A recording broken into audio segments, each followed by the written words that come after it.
Area 51 में होने वाली controversial experiment. There were two guys in white lab coats facing me towards the door, and they were looking down and talking to something small with long arms. खेतों के ऊपर रहस्यमय चमकती dish थी। It was a classic disc-shaped craft. दुनिया भर में बड़े पैमाने पर पालतू जानवर और लोगों का गायब होना। They just released me back to the ground, and I fell. प्राचीन काल से लोगों को ऐसे आर्टिफैक्ट्स मिले जो लगता नहीं कि किसी इंसान ने बनाए हो। फिर इतने सबूतों के बावजूद भी हम एलियंस के अस्तित्व पर सवाल क्यों करते हैं?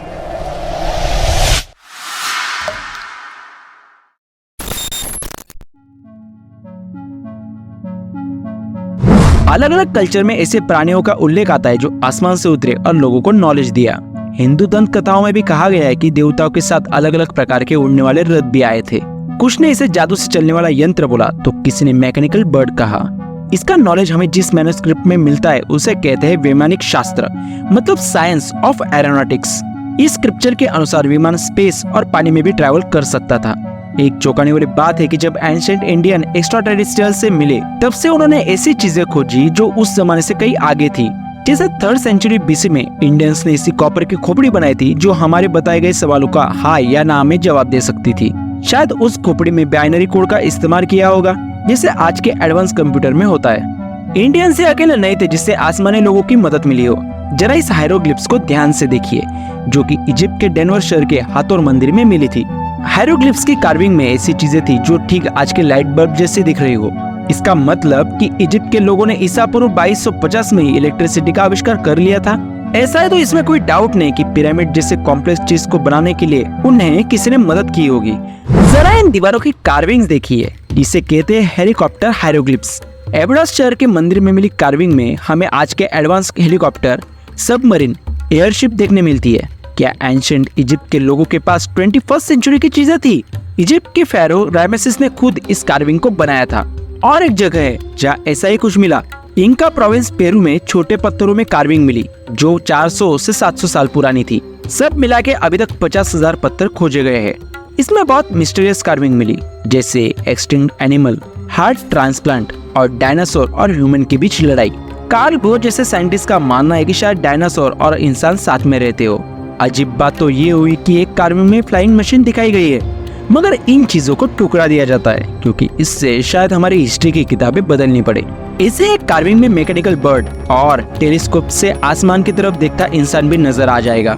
इस कार्विंग को झूठा साबित करने के लिए कहा जाता है कि ये शहर के किसी वर्कशॉप में बनी होगी, पर एनालाइज करने पर उन पत्थरों से कोई भी मेटल माइक्रो पार्टिकल नहीं मिला जो कि आज के मॉडर्न कार्विंग में यूज होता है। और उस पर कुछ बैक्टीरिया भी मिले जो इस बात का सबूत है कि पत्थर सालों तक जमीन के नीचे दबे होंगे।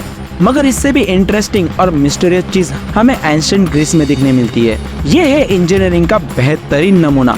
इसे देखकर अब तक लोगों को लगता है कि ये क्लॉक हो सकती है क्योंकि इसमें वैसे ही सेम गियर है जो आज के मॉडर्न क्लॉक में होते हैं। एनालाइज करने से पता लगा कि इस घड़ी में 9 कांटे थे और ये बताती थी season, moon orbit, lunar phase और इन जैसे 5 एस्ट्रोनॉमिकल साइकिल।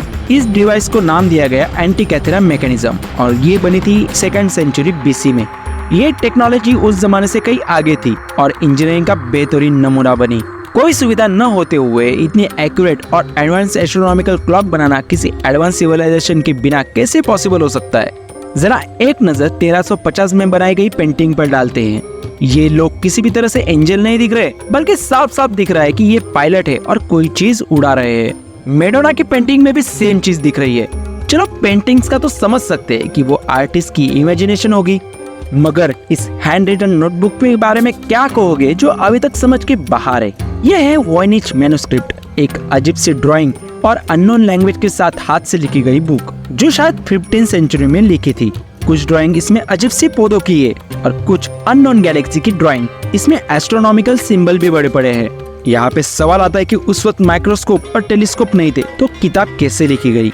शायद ये एलियन की नोटबुक होगी जो किसी ग्रह या खुद पृथ्वी पर ही रिसर्च कर रहे होंगे और जाने अनजाने में उनसे ये पीछे छूट गई। अभी भी साइंटिस्ट ये खोज रहे कि इस किताब में लिखा क्या है और इससे भी इम्पोर्टेंट इस किताब को किसने लिखा है। शायद हम जिन्हें ढूंढने की कोशिश कर रहे हैं वो हमारे बिल्कुल पास है और शायद हम खुद ही उनके स्टडी का सब्जेक्ट हो।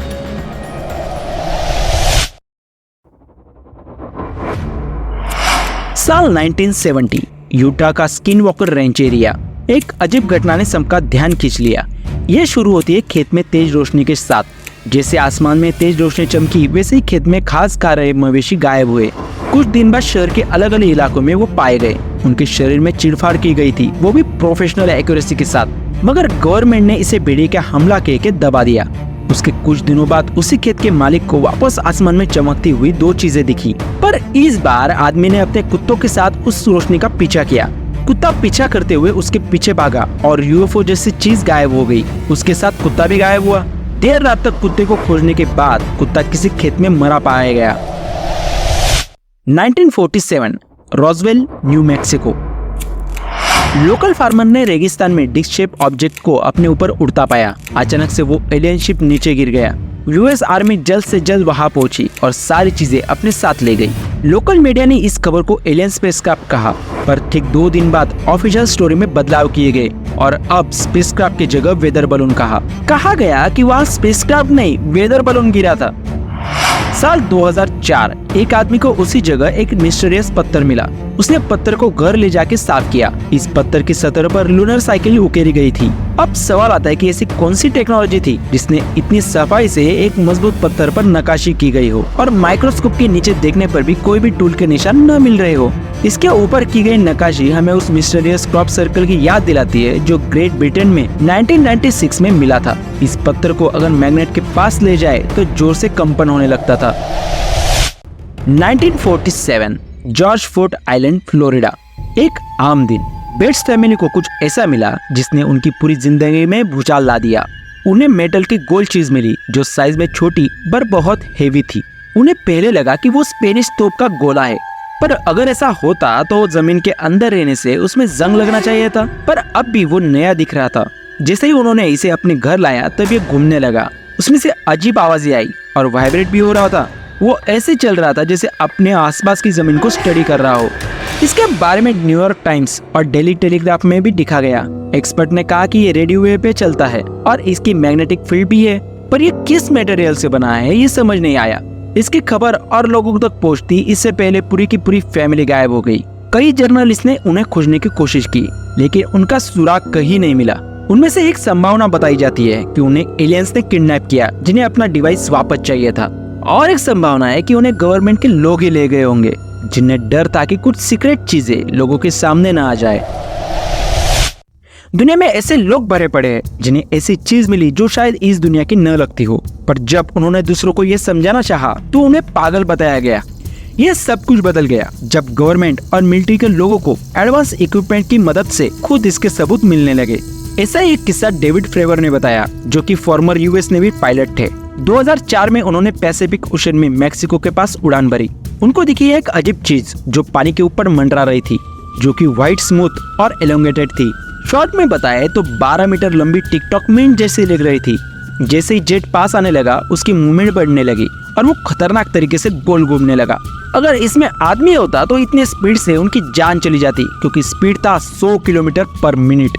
न्यूयॉर्क टाइम्स के मुताबिक 2014 से 2015 में यूएस नेवी के पायलट ने समंदर में बहुत मिस्टीरियस चीजें उड़ती देखी, पर गवर्नमेंट इस पर कभी राजी नहीं हुई। उन्होंने ये कहकर सब खारिज कर दिया कि वो उड़ने वाली चीजें अनरजिस्टर्ड ड्रोन थे।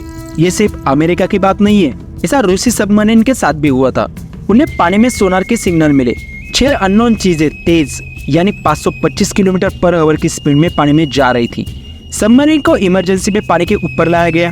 वैसे ही वो चीजें पानी से निकली और उसी रफ्तार के साथ उड़ के बादलों में गायब हुई। अगर सच में ऐसी चीजें थी और एलियन ने भेजी है, तो वो हमें क्या और क्यों स्टडी कर रहे होंगे।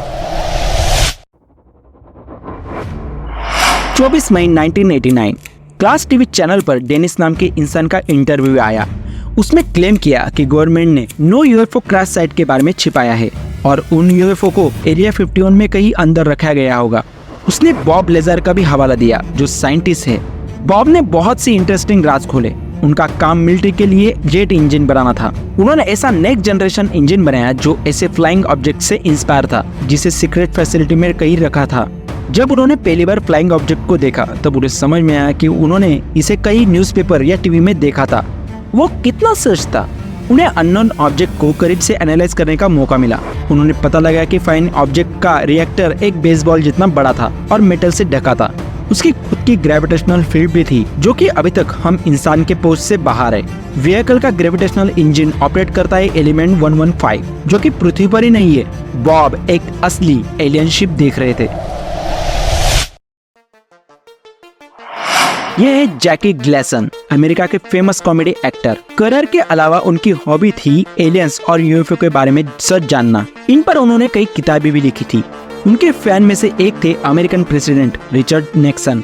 वो साथ में खाना खाते और कभी कभी ड्रिंक्स भी करते। एक बार निक्सन ने कुछ ज्यादा पीने के बाद सोचा कि अपने दोस्त को सीक्रेट फैसिलिटी के बारे में दिखाया जाए, जो कि है पैटरसन एयरफोर्स बेस में। वहाँ ले जाने के बाद जैकी को बहुत से फ्लाइंग सॉसर के पार्ट दिखाए गए। निक्सन और जैकी एक और रूम में गए, जो फ्रीजर जैसा लग रहा था। वहाँ कंपार्टमेंट किए गए थे और उसमें रखा था परग्रहियों के बच्चों को। जैकी देखकर पूरी तरह से हिल गए। उन्हें उस रात नींद ही नहीं आई। उन्होंने इस बात को किसी को न कहने का वादा किया, पर जब कोई इसके बारे में उन्हें पूछता तो वो इसे नकारते भी नहीं थे। पर बॉब की किस्मत जैकी जैसी अच्छी नहीं थी। जैकी ने तो फिर भी रिटायरमेंट तक अच्छे से लाइफ गुजारी थी, पर बॉब ने जिसे इस सीक्रेट को पब्लिक के सामने इंटरव्यू किया, उसके बाद से उन्हें सरकार से बहुत सारी दिक्कतों का सामना करना पड़ा। वो कई दिन तक गायब थे। बाद में जब वो लोगों के सामने आए तब उन्होंने सब काम छोड़ अपना खुद का बिजनेस शुरू किया, जहां वो साइंटिफिक इक्विपमेंट प्रोवाइड करते थे। अभी भी दुनिया में बॉब जैसे अनगिनत स्टोरीज और उन्हें बताने वाले लोग मिल जाएंगे, मगर इन कहानियों में कितनी सच्चाई है ये तो समय आने पर अपने आप लोगों के सामने आ जाएगा। है दोस्तों, अगर वीडियो पसंद आया तो लाइक और शेयर कर देना, और अगर चैनल पे नए हो तो सब्सक्राइब के बटन को जरूर दबाना। ये आपके लिए तो बिल्कुल फ्री है, मगर इससे हमें बहुत मदद मिलती है।